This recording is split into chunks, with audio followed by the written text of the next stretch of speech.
بسم الله الرحمن الرحيم. السلام عليكم ورحمة الله وبركاته. الحمد لله رب العالمين والصلاة والسلام على خير خلقه محمد وآله وأصحابه أجمعين ومن تبعهم بإحسان إلى يوم الدين. أما بعد، قال الله تبارك وتعالى: أعوذ بالله من الشيطان الرجيم. بسم الله الرحمن الرحيم. قل يا أيها الكافرون لا أعبد ما تعبدون ولا أنتم عابدون ما أعبد ولا أنا عابد ما عبدتم ولا أنتم عابدون ما أعبد لكم دينكم ولي دين. اللہ سبحانہ و تعالیٰ فرماتا ہے کہ اے نبی صلی اللہ علیہ وسلم، آپ کہہ دیجئے کہ اے کافرو، قل یا ایھا الکافرون لا اعبد ما تعبدون، میں عبادت کرنے والا نہیں ہوں جس کی تم عبادت کرنے والے ہو، ولا انتم عابدون ما اعبد، اور نہ ہی تم لوگ عبادت کرنے والے ہو اس کی جس کی میں عبادت کرنے والا ہوں، ولا انا عابد ما عبدتم، اور نہ ہی میں عبادت کرنے والا ہوں ان چیزوں کا جن کی عبادت تم لوگوں نے ابھی تک کیا، ولا انتم عابدون ما اعبد، اور میں عبادت کرنے والا نہیں ہوں اس چیز کا جس کا تم لوگوں نے عبادت کیا ہے۔ اب اللہ سبحانہ و تعالیٰ آخری آیت کے اندر فرماتا ہے: لکم دینکم ولی دین، تمہارے لیے تمہارا دین اور میرے لیے میرا دین ہے۔ دین سے مراد یہاں پہ عبادت ہے، اور اللہ سبحانہ و تعالیٰ نے یہاں دین کو بھی کفر پر مطلق کیا ہے، فرمایا لکم دینکم، تمہارے لیے تمہارا دین، یعنی اللہ سبحانہ و تعالیٰ نے اس کی مثال دی ہے۔ اللہ سبحانہ و تعالیٰ نے ہمارے لیے ذکر کیا ہے فرعون کی وہ بات جس کو اللہ سبحانہ و تعالیٰ نے فرمایا کہ فرعون نے اپنی قوم سے کہا تھا: انی اخاف ان یبدل دینکم او یظہر فی الارض الفساد، کہ مجھے خوف ہے، میں ڈرتا ہوں کہ وہ تمہارے دین کو بدل دے یا زمین میں فتنہ و فساد برپا کر دے۔ اللہ سبحانہ و تعالیٰ نے ولی دین کے اندر دراصل دینی تھا لیکن یا کو حذف کر دیا۔ اللہ سبحانہ و تعالیٰ سورہ فجر کے اندر فرماتا ہے: فیقول ربی اکرمن، اکرمن یہاں پہ اکرمنی تھا لیکن یا کو اللہ نے حذف کر دیا۔ اللہ کا فرمان ولی دین ای عبادت اللہ خالصا من الشرک، کہ ہم اللہ سبحانہ و تعالیٰ کی عبادت شرک سے پاک کرتے ہوئے کرتے ہیں، جیسے اللہ سبحانہ و تعالیٰ فرماتا ہے: وَمَا أُمِرُوا إِلَّا لِيَعْبُدُوا اللَّهَ مُخْلِصِينَ لَهُ الدِّينَ، کہ اللہ سبحانہ و تعالیٰ نے حکم دیا ہے کہ ہم اس کی عبادت کو خالص کرتے ہوئے انجام دیں۔ وَمَا سِوَاهَا فَلَيْسَتْ بِالْعِبَادَةِ الَّتِي أَمَرَ اللَّهُ بِهَا، اور جو عبادتیں اللہ کے لیے خالص نہیں ہوتی ہیں وہ عبادت نہیں ہوتی ہیں جس کو اللہ سبحانہ و تعالیٰ نے حکم دیا ہے۔ اس صورت کے اندر اللہ سبحانہ و تعالیٰ نے چھوٹی صورت ہونے کے باوجود، یعنی یہ صورت 6 آیات پر مشتمل ہونے کے باوجود، اللہ سبحانہ و تعالیٰ نے اس صورت میں براءت کو اللہ کے علاوہ تمام معبودوں کے لیے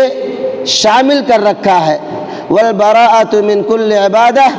اور ہر اس عبادت سے براءت کا اظہار کیا ہے جس کو اللہ سبحانہ و تعالیٰ نے جائز اور مشروع نہیں قرار دیا ہے۔ اسی طریقے سے ہر عبادت کرنے والے کے لیے ایک معبود ہوتا ہے جس کی وہ عبادت کرتا ہے، اور وہ عبادت اسے اس کی طرف لے جاتی ہے، اور یہ صورت شامل ہے کہ آدمی عبادت کے سلسلے میں مکمل اختلاف کرے۔ اسی طریقے سے کہا جاتا ہے کہ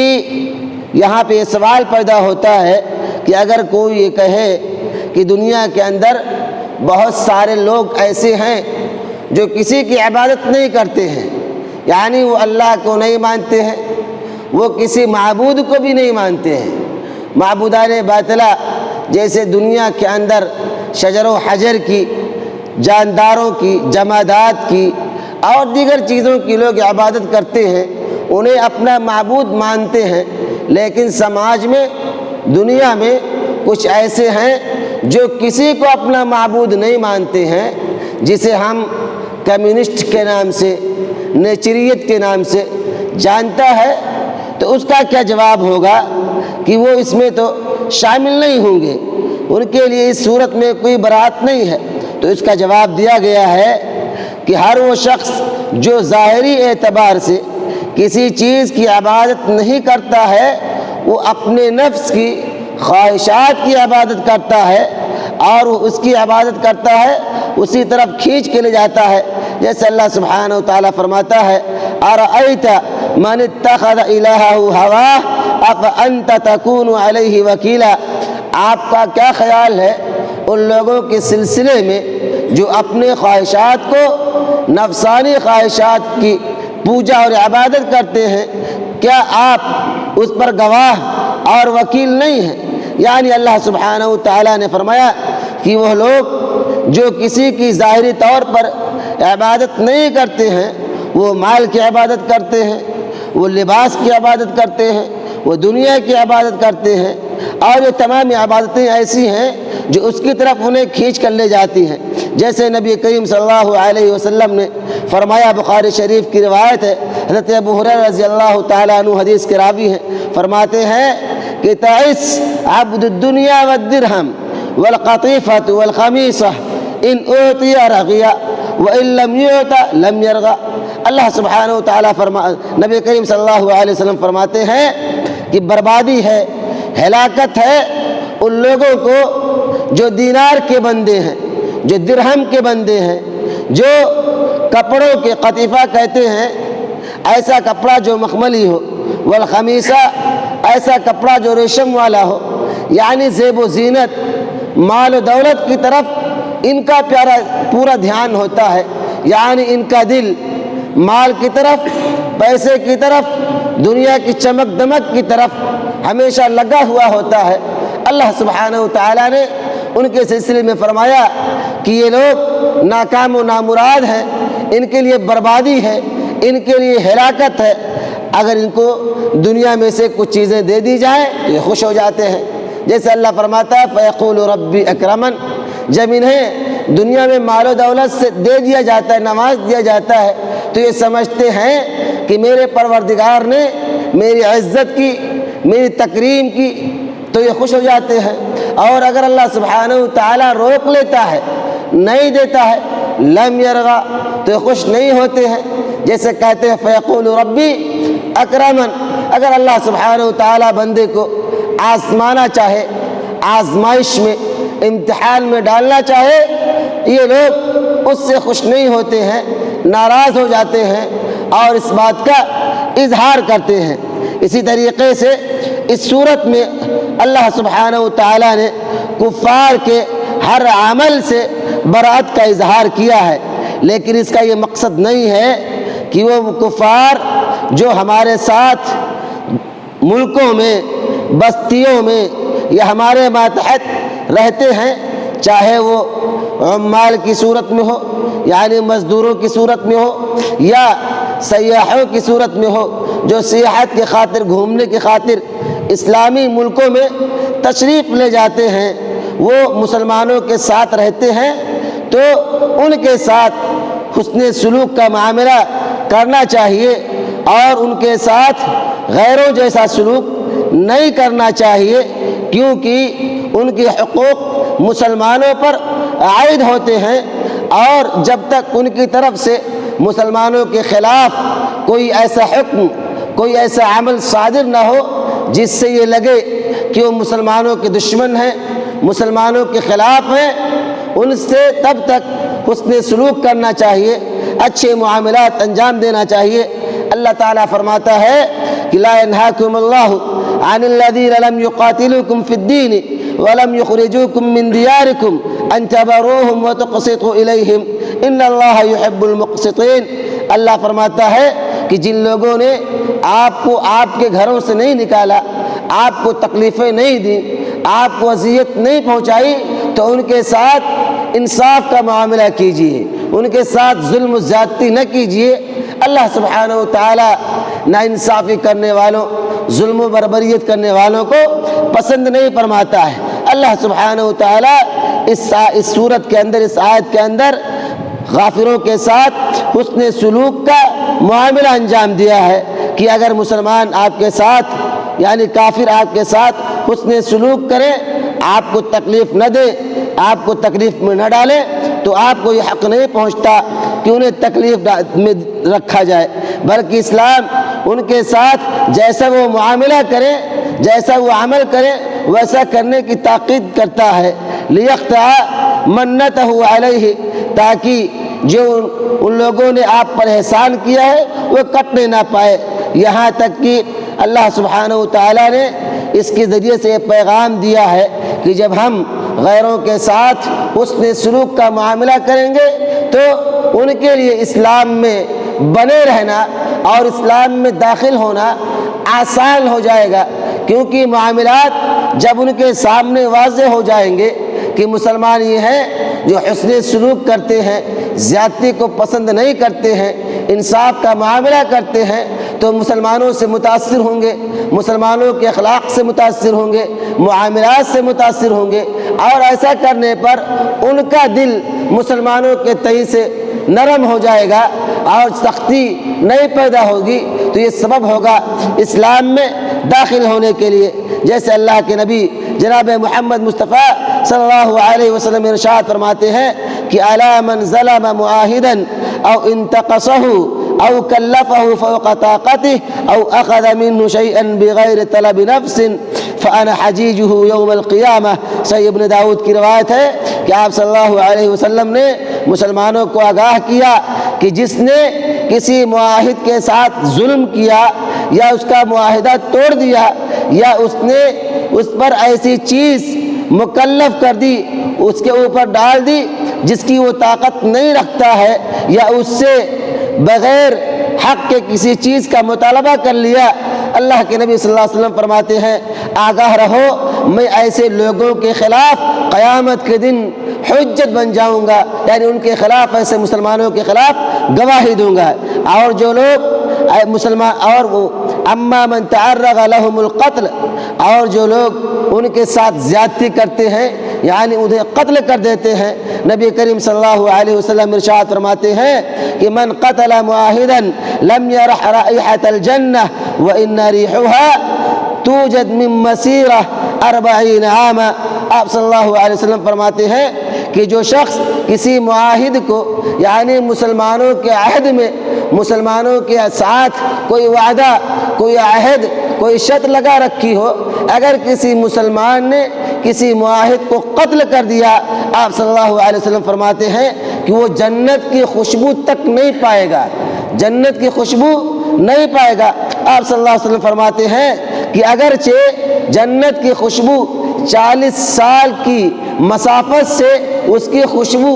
پہنچنے لگتی ہے، محسوس ہونے لگتی ہے، لیکن اگر کسی مسلمان نے کسی غیر مسلم کو جو معاہد ہے، جو ذمہ ہے، جن کے حقوق مسلمانوں پر واجب اور ضروری ہیں، اگر اس کو قتل کر دیا صرف اس بنیاد پر کہ یہ کافر ہے، یہ غیر مسلم ہے، یہ ہمارے ساتھ نہیں ہے، اس بنیاد پر کسی نے قتل کر دیا، نبی کریم صلی اللہ علیہ وسلم فرماتے ہیں کہ وہ جنت کی خوشبو نہیں پائے گا۔ اس لیے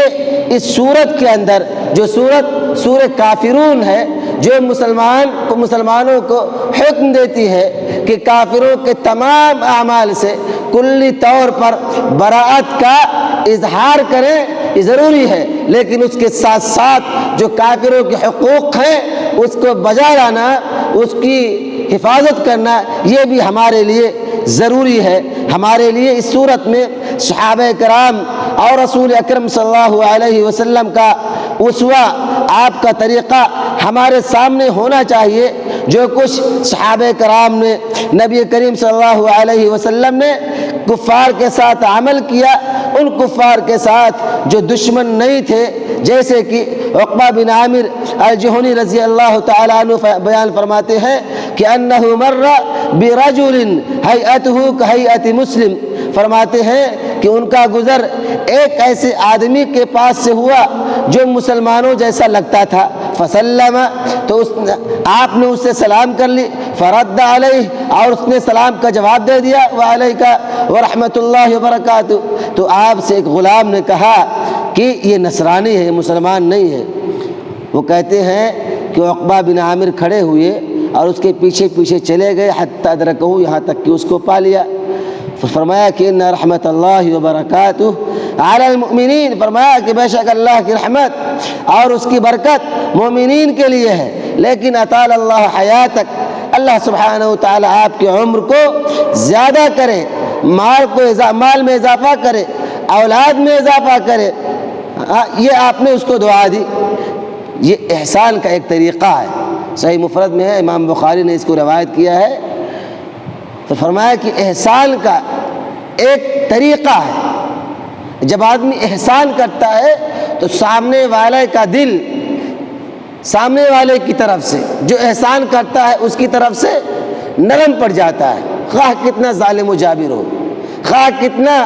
ہی خلاف و دشمنی والا کیوں نہ ہو، لیکن جب اس کے ساتھ احسان کیا جاتا ہے، نرمی کا معاملہ کیا جاتا ہے، تو سامنے والا کا دل بھی پسیجتا ہے۔ اس لیے عقبہ بن عامر اس کے پاس گئے اور اس سے فرمایا کہ یہ ہم مسلمانوں کے لیے کرتے ہیں، کیونکہ رحمتیں برکتیں مسلمانوں کے لیے ہیں، اور آپ نے جواب دیا تو مجھے امید ہے کہ اللہ دنیا کے اندر آپ کی عمر میں اضافہ کرے گا، مال میں برکت دے گا، آپ کے اولاد میں اضافہ کرے گا۔ اس سے احسان انہوں نے کیا اور ایک نیکی کیا ظاہری طور پر، تاکہ وہ دین کی طرف کھینچ کے چلا ہے۔ اسی لیے میرے بھائیوں، ہمارا اور آپ کا طریقہ ہونا چاہیے کہ اسلام نے جو احکامات نان مسلم کے لیے ہمیں اور آپ کو دی ہیں، اور اس صورت سے جو کچھ ہمیں سیکھ ملتا ہے کہ ہم کافروں کے معاملے میں جو عبادت کے طور پر انجام دی جاتی ہے، یعنی عبادت کی جتنی شکلیں ہیں، معبودان باطلہ کی جتنی شکلیں ہیں، ان تمام شکلوں کو ہم کلی طور پر ان سے اپنی براءت کا اظہار کرتے ہیں، اور اسی طریقے سے اظہار کے ساتھ ساتھ ہم غیر مسلموں کے ساتھ زیادتی کو اور ظلم کو، جور کو پسند نہیں کرتے ہیں۔ ان کافروں کے ساتھ جو ہمارے ساتھ ظلم نہیں کرتے ہیں، زیادتی نہیں کرتے ہیں۔ اور بعض لوگوں نے اس صورت کے تعلق سے بیان کیا ہے کہ یہ صورت یا اس صورت کی آخری آیات جو ہیں یہ منسوخ ہے، لیکن یہ بھی بات درست نہیں ہے، کیونکہ یہ ان صورتوں میں سے ہے جن کا تعلق عقیدہ توحید سے ہے، اور عقیدہ توحید محکم صورت ہے، اس کا منسوخ ہونا ممکن نہیں ہے بلکہ مستحیل ہے۔ اس لیے لکم دینکم ولی دین کا بعض لوگوں نے ترجمہ کیا ہے کہ تمہارے لیے تمہارا عمل، ہمارے لیے ہمارا عمل، یعنی جب تم اس دین پر ہوتے ہوئے اس کو چھوڑنے کو تیار نہیں ہو، یعنی اس پر عمل کرنے کو چھوڑنے کو تیار نہیں ہو، تو ہم اپنے دین کو، جو سچا دین ہے، جو صحیح معنوں میں آسمانی دین ہے، جس کو اللہ سبحانہ و تعالیٰ نے ہمارے لیے خاص کیا ہے، جو سچائی کی علامت ہے، اس دین کو یا اس دین پر عمل کرنے کو ہم کیسے چھوڑ سکتے ہیں؟ ہرگز نبی صلی اللہ علیہ وسلم فرماتے ہیں کہ ہم اس کو کبھی چھوڑنے کو تیار نہیں ہے۔ جب تم باطل پر ہوتے ہوئے اپنے دین پر عمل کو چھوڑنے کو تیار نہیں ہو، تو ہمارا دین جو برحق دین ہے، سچا دین ہے، اس کو ہم کسی بھی صورت میں چھوڑنے کو تیار نہیں ہے۔ اللہ سبحانہ و تعالیٰ سے دعا ہے کہ بار الہ ہم تمام مسلمانوں کو قرآن پڑھنے سمجھنے کی توفیق عطا فرما۔ الہ العالمین ہم تمام مسلمانوں کو قرآن سے رشتہ جوڑنے کی توفیق عطا فرما۔ الہ العالمین ہم تمام مسلمانوں کو قرآن کے اندر جو پیغامات موجود ہیں ان پیغاموں کو اپنے زندگیوں میں نافذ کرنے کی توفیق عطا فرما۔ آمین۔ السلام علیکم ورحمۃ اللہ وبرکاتہ۔